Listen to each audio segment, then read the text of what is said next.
राम राजा coaching classes में आप सभी लोगों का स्वागत है। पहले हमने अंग्रेजी की व्याकरण पढ़ी थी। आज से हम संस्कृत की व्याकरण शुरू कर रहे हैं। उसमें संस्कृत की व्याकरण में अपनी लघु सिद्धांत कौमुदी से शुरू होता है। लघु सिद्धांत कौमुदी में सबसे पहले चाहे हिंदी की व्याकरण हो या इंग्लिश की हो या संस्कृत की हो, उसमें वर्ण विचार से ही अपना शुरुआत होती है। तो वर्ण क्या है?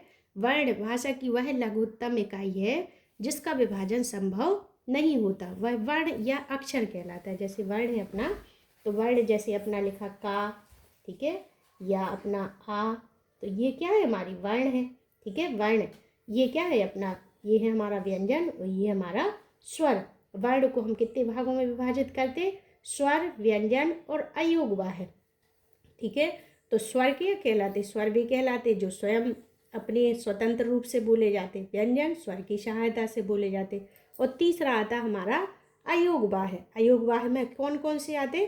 अयोगवाह का प्रयोग बोलने में किया जाता है। संस्कृत भाषा में अयोगवाह शब्दों का बहुत अधिक प्रयोग किया जाता है। जैसे अपना हो गया विसर्ग, अनुस्वार, अर्ध विसर्ग और यम। अयोगवाह को हम 4 भागों में विभाजित करते हैं, ठीक है। तो ये जो अयोगवाह होते ना तो ये स्वर होते ना ये व्यंजन होते, लेकिन इनका संस्कृत भाषा में बहुत अधिक प्रयोग किया जाता। अब आता अपना वर्ण क्या है? वर्ण भाषा की वह लघुत्तम इकाई है जिसका विभाजन संभव नहीं है। वह वर्ण या अक्षर कहलाता है। जैसे हमने आपको बताया का और आ, ये स्वर भी हो सकते, ये व्यंजन भी हो सकते। अब आता हमारा वर्णमाला क्या है?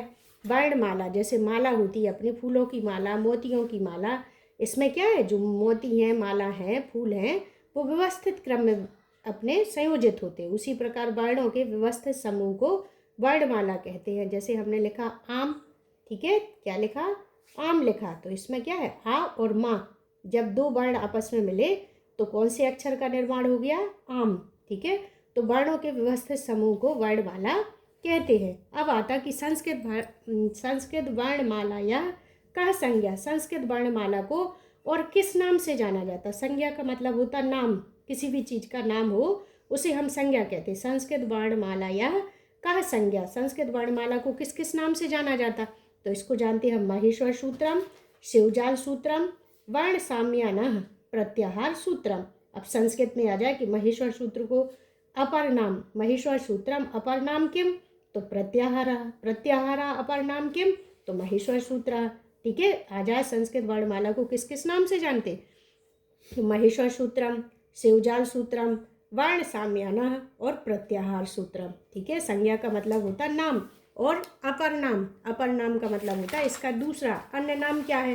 अब आता हमारा सबसे पहले कि महेश्वर सूत्र क्या है। महेश्वर सूत्र शंकर जी ने अपनी डमरू बजाई और डमरू 14 बार बजाने के दौरान उनके 14 सूत्र निकले। इन्हीं 14 सूत्रों के द्वारा ही पूरी संस्कृत व्याकरण का निर्माण हुआ है। इन्हीं 14 सूत्रों से हमारी पूरी व्याकरण का निर्माण, चाहे वो संधि हो, समास हो, प्रत्यय हो, उपसर्ग हो, किसी भी चीज़ में जो भी अपनी व्याकरण है उसमें महेश्वर सूत्रों का प्रयोग जरूर किया जाता है। जब भी हम संस्कृत की व्याकरण पढ़ेंगे तो हमें महेश्वर सूत्रों को पढ़ना अत्यंत आवश्यक है। तो महेश्वर सूत्र कितने? हमारे 14। देखो कौन सा? पहला है अ यूड़, रि लिक, अयोड़, अयोच, हाय वरट, लड़, यम गणनम, झ वई, घ ध से, जब गड़दस, खप छटत, चट तब, कपय, सरसर और हल, ठीक है। तो ये 14 सूत्रों को याद करना जरूरी रहता। अब इसमें क्या है? जो अपना पहले सूत्र से लेकर के चौथे सूत्र तक, इसमें ये क्या कहलाते हैं? हमारे स्वर कहलाते। अच, इन्हीं को क्या कहते हैं हम? जैसे इसका ले लिया हमने पहला अक्षर आ और चा, क्या है? जैसे आ ले लिया और चा, तो ये क्या है हमारा? कौन सा प्रत्याहार बन गया? अच प्रत्याहार। अच प्रत्याहार को किस नाम से जानते? इसी को हम स्वर के नाम से जानते। किसके नाम से? स्वर के नाम से। तो स्वर में कौन कौन से वर्ण हैं? 1 2 3 4 5 6 7 8 9। जो अपना अंतिम वर्ण होता, इस अंतिम वर्ण को हम इत संज्ञा कहते हैं। क्या कहते? इत संज्ञा। इत संज्ञा इसलिए कहते क्योंकि हम इनकी जो भी वर्ण होते, स्वर होते, इनमें हम इनकी गणना नहीं करेंगे। अब इसमें आता अपना जी, अपना हा है। हा से लेकर के ये लिखा हमने हल, ठीक है। क्या लिया? हल। हल प्रत्याहार को किस नाम से जानते? इसे हम जानते किसके नाम से? व्यंजन के नाम से। ठीक है, हल को किसके नाम से जानते? व्यंजन। या जाए परीक्षा में कि व्यंजनम अपर नाम किम, तो हल। हल अपर नाम किम, तो व्यंजन। व्यंजन को हल के नाम से जानते और हल को व्यंजन के नाम से जानते। तो इसमें कितने वर्ण होते? 1 2 3 4 5 6 7 8 9 10 11 12 13 14 15 16 17 18 19 20 21 22 23 24 25 26 27 28 29 30 31 32 33 और 34। ठीक है, इसमें जो अपना ये हा है और ये हा है, यदि इन दोनों हा की हम गणना करते तो कितने वर्ण होते हमारे?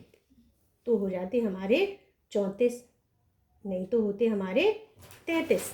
ठीक है, यदि ऑप्शन में आ जाए कि व्यंजन कितने हैं, या तो आएगा उसमें 33 या 34। ठीक है, दोनों एक साथ नहीं दिए होंगे, या तो 34 दिया हो गया या 33 दिया होगा। उसमें यदि हा को 2 बार गिनेंगे तो अपना 34 आएगा, यदि एक बार गिनेंगे तो 33 आएगा। देखो इसमें 2 वर्ण कहाँ कहाँ पे हैं। देखो एक है अपना येड़ा और येड़ा। इत संज्ञक वर्ण 2 बार कौन सा आया? ड़ा और ड़ा।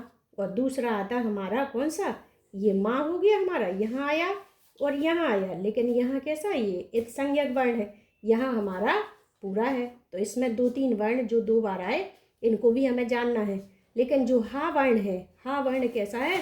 दोनों में हमारा पूरा पूरा है, इसलिए इसकी गिनती की जाती। अब आता अपना स्वर। स्वर को किस नाम से जानते? अच।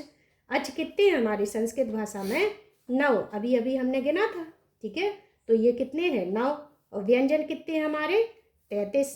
33 नहीं आएगा परीक्षा में, परीक्षा में लिखा होगा 63। ठीक है, इसको किस नाम से जानते? त्रियाह, त्रियो, त्रिशत। ठीक है, त्रियाह भी सही है, त्रियो भी सही है, त्रिशत भी सही है। ये अपना त्रियो लिखा, ये विसर्ग संधि में ओ का क्या बन जाता है? अपना हा बन जाता है, इसको विसर्ग बना देंगे तो जैसे लिखा मनोहर, मनहा धनहर।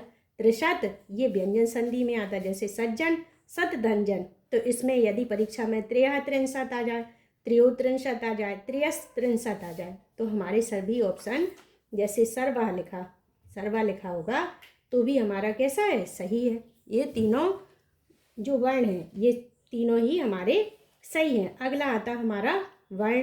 वर्ण कितने होते? तो इसमें हमें कहाँ से लेना? आ से लेकर के ला तक लेना है। तो क्या हो जाएगा हमारे? ये अल हो जाएगा। क्या हो जाएगा? अल प्रत्याहार का निर्माण होगा। अब अल में हमने 33 और 9 को जोड़ेंगे तो कितने हो जाएंगे हमारे? 42। ठीक है, तो संस्कृत भाषा में जो गिनती होती है वो पीछे से होती है। तो इसको जैसे 42 लिखा तो 2 को पहले बोलेंगे, 4 को बाद में। तो द्वि चत्वारिंशत, क्या बोलेंगे? द्वि चत्वारिंशत। वर्ण कितने हमारे? 42। द्वा चत्वारिंशत, द्वि भी बोल सकते और द्वा भी बोल सकते। अब आता स्वर से प्रत्याहार का। स्वर को किस प्रत्याहार के नाम से जानते? किसके नाम से जानते? अच के नाम से जानते हैं। स्वर से कहा संज्ञा। स्वर को अन्य किस नाम से जाना जाता? तो अच नाम से जाना जाता। महेश्वर सूत्रे अचा नाम संख्या कति। यदि ये परीक्षा में आ जाए कि महेश्वर सूत्रों में अचों की संख्या कितनी है, तो ये हमारी 9। व्यंजनस्य का संज्ञा या अपर नाम किम। व्यंजन का अन्य नाम क्या है? तो इसको क्या नाम देते? हम हल देते। यदि हल अपर नाम आ जाए तो व्यंजनस्य। दोनों को समझना है हमें। महेश्वर सूत्रे व्यंजन नाम प्रत्याहार का। महेश्वर सूत्रों में व्यंजनों का प्रत्याहार कौन सा है? तो ये प्रत्याहार हमारा हल है। ठीक है, हा से लेकर के ला वर्ण लेते और जो अंतिम वर्ण होते उन्हें क्या कहते? इत संज्ञक वर्ण। महेश्वर सूत्रे हल वर्णा नाम संख्या कति।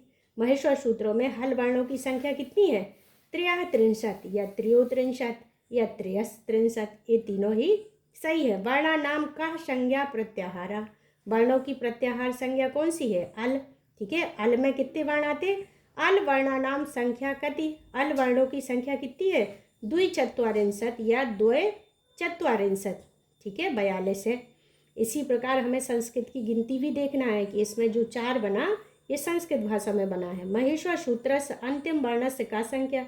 महेश्वर सूत्रों के अंतिम वर्ण, जो ये वर्ण दिख रहे हैं हमें हलंत युक्त, अंतिम वर्णों को क्या कहते हैं हम? इत संज्ञक वर्ण। इत संज्ञक वर्ण वो कहलाते जो कैसे होते हैं? हमारे आधे होते हैं। ठीक है, कैसे होते? आधे होंगे, व्यंजन होंगे। ठीक है, इत संज्ञक वर्ण किम फलम। इत संज्ञक वर्णों का क्या फल होता? जब हम गिनती गिनते, प्रत्याहार में गिनते, तो इस वर्ण की गिनती नहीं की जाती, तो ये बाद में क्या हो जाता, लोप। इत संज्ञक वर्ण